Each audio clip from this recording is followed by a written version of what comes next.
आप सुन रहे हैं नवभारत गोल्ड। लता ने संगीत सुनने का तरीका बदल दिया।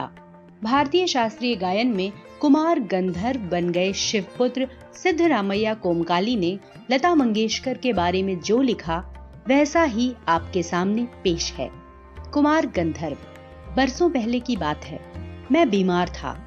एक दिन मैंने सहज ही रेडियो लगाया और अचानक एक अद्वितीय स्वर मेरे कानों में पड़ा। वो सुनते ही मैंने अनुभव किया कि यह स्वर कुछ विशेष है। ये स्वर सीधे मेरे कलेजे से जा भिड़ा। मैं तो हैरान हो गया। मुझे समझ में नहीं आ रहा था कि यह स्वर किसका है। मैं तन्मयता से सुनता ही रहा। गाना समाप्त होते ही गायिका का नाम घोषित किया गया, लता मंगेशकर। नाम सुनते ही मैं चकित हो गया। मन ही मन एक संगति पाने का अनुभव भी हुआ। सुप्रसिद्ध गायक दीनानाथ मंगेशकर की अजब गायकी एक दूसरा स्वरूप लिए उन्हीं की बेटी की कोमल आवाज में सुनने का अनुभव हुआ। मुझे लगता है बरसात के भी पहले के किसी चित्रपट का कोई गाना था। तब से लता निरंतर गाती चली आ रही है और मैं भी उसका गाना सुनता आ रहा हूँ। लता के पहले प्रसिद्ध नूरजहां का चित्रपट संगीत में अपना जमाना था, परंतु उसी क्षेत्र में बाद में आई हुई लता उससे कहीं आगे निकल गई। कला के क्षेत्र में ऐसे चमत्कार कभी कभी दिख पड़ते हैं। जैसे प्रसिद्ध सितारिये विलायत खां अपने सितार वादक पिता की तुलना में बहुत ही आगे चले गए।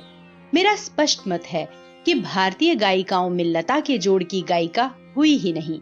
लता के कारण चित्रपट संगीत को विलक्षण लोकप्रियता प्राप्त हुई है। यही नहीं, लोगों का शास्त्रीय संगीत की ओर देखने का दृष्टिकोण भी एकदम बदला है। छोटी बात कहूंगा, पहले भी घर घर में छोटे छोटे बच्चे गाया करते थे, पर उस गाने में और आजकल घरों में सुनाई देने वाले बच्चों के गाने में बहुत अंतर हो गया है। आजकल के बच्चे भी स्वर में गुनगुनाते हैं। क्या लता इस जादू का कारण नहीं है? कोकिला का निरंतर स्वर कानों में पड़ने लगे तो कोई भी सुनने वाला उसका अनुकरण करने का प्रयत्न करेगा। ये स्वाभाविक ही है। चित्रपट संगीत के कारण सुंदर स्वर मालिकाएं लोगों के कानों में पड़ रही हैं। संगीत के विविध प्रकारों से उनका परिचय हो रहा है, उनका स्वर ज्ञान बढ़ रहा है। सुरीलापन क्या है, इसकी समझ भी उन्हें होती जा रही है। तरह तरह की लय के भी प्रकार उन्हें सुनाई पड़ रहे हैं और आकार युक्त लय के साथ उनकी जान पहचान होती जा रही है। साधारण प्रकार के लोगों को भी उसकी सूक्ष्मता समझ में आने लगी है। इन सब का श्रेय लता को ही है। इस प्रकार उसने नई पीढ़ी के संगीत को संस्कारित किया है और सामान्य मनुष्य में संगीत विषयक अभिरुचि पैदा करने में बड़ा हाथ बटाया है। संगीत की लोकप्रियता, उसका प्रसार और अभिरुचि के विकास का श्रेय लता को ही देना पड़ेगा।